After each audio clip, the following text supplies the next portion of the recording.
আর এই সুযোগে দামও বাড়িয়ে দিয়েছেন বিক্রেতারা। 15 দিনের ব্যবধানে ব্রয়লার মুরগির দাম বেড়েছে কেজিতে 40 টাকা পর্যন্ত। এ বিষয়ে বিস্তারিত জানাতে চট্টগ্রামের কর্ণফুলী বাজার থেকে যুক্ত হচ্ছেন সহকর্মী হোসেন জিয়াদ।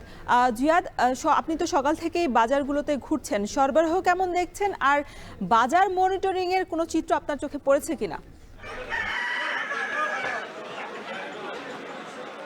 রোশন, সরবরাহের খুব একটা ঘাটতি দেখা যায়নি, একেবারে পর্যাপ্ত সরবরাহ আছে মুরগি থেকে শুরু করে গরু, মাছ কিংবা সবজির।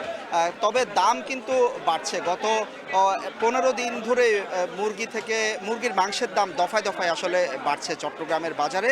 বিশেষ করে আজকে যে সবই কদর এবং এরপর যে ঈদ, এই দুটিকে ঘিরে মূলত এটি ধর্মীয় আচারের পাশাপাশি এক ধরনের উৎসবেও পরিণত হয়। ফলে এই লম্বা বন্ধ পেয়েছেন অনেকে, তারা স্বজনদের কাছে ফিরছেন, দেশের বিভিন্ন জায়গা থেকে আপনজনের কাছে ফিরে আসছেন। পাশাপাশি এই লম্বা ছুটি পাওয়ায় আত্মীয় স্বজনকে বাসায় দাওয়াত করা হচ্ছে, বন্ধুবান্ধবরা বাসায় ভিড় করছেন। ফলে সব মিলিয়ে মাংসের যে চাহিদা সেটি কিন্তু কয়েক গুণ বেড়ে গেছে বলে বিক্রেতারা বলছেন। বিশেষ করে সবই কদরকে ঘিরে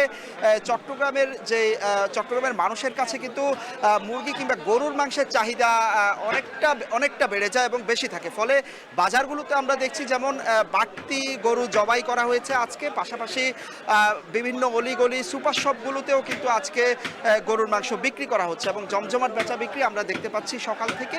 তবে দাম বাড়ছে। যেমন ব্রয়লার মুরগির কথা যদি আমরা বলি, ব্রয়লার মুরগিতে কেজিতে বেড়ে গেছে গত 15 দিনে অন্তত 40 টাকা, 180 টাকায় বিক্রি হচ্ছিল রোজার শুরু থেকে, এবং এই শেষের প্রান্তে এসে আসলে এখন 220 থেকে 25 টাকায় বিক্রি করা হচ্ছে। খাসির মাংস বিক্রি করা হচ্ছে 1200 টাকা কেজি, গরুর মাংস আমরা দেখছি বিক্রি করা হচ্ছে হাড় সহ 800 টাকা, এবং হাড় ছাড়া হলে সেটি 900 কিংবা 1000 টাকা পর্যন্ত বিক্রি হচ্ছে।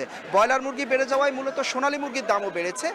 সোনালী মুরগির দাম বেড়েছে কেজিতে প্রায় 20 থেকে 30 টাকা, 320 টাকায় বিক্রি হচ্ছে একই সাথে সোনালী মুরগি। তবে বিক্রেতারা বলছেন দাম বাড়ার পেছনে আসলে খুব একটা কারণ তারা দেখছেন না। তারা বলছেন যে পর্যাপ্ত সরবরাহ রয়েছে, কিন্তু যে ফার্মগুলো রয়েছে বা ফার্মগুলো থেকে মূলত তারা মুরগি ছাড়ছে না।